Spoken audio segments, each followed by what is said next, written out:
પ્રિય આયા એ દુઃખી એમને હું શરૂ કરું છું અને તેમાં બંને પશુઓને હું હોમીશ.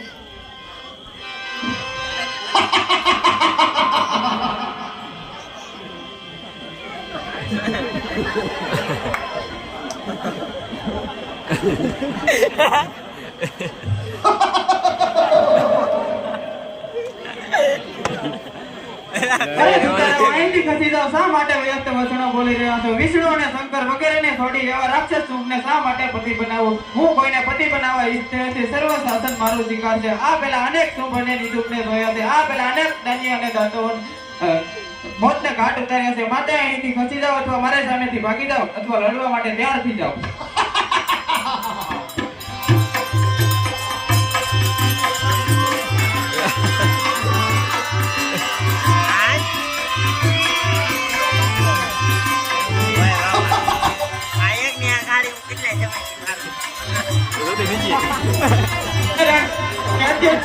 તમારે દેવતાઓનું માન કરીએ તરત જ સિદ્ધ કરવું જોઈએ.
તમે દેવતાઓનું મહાન કાર્ય સિદ્ધ કર્યું છે એટલે હું તમને શ્રેષ્ઠ વરદાન આપું છું કે સટમોણનો વધ કરવાથી તમે જગતમાં ચામુંડા નામથી પ્રસિદ્ધ થશો.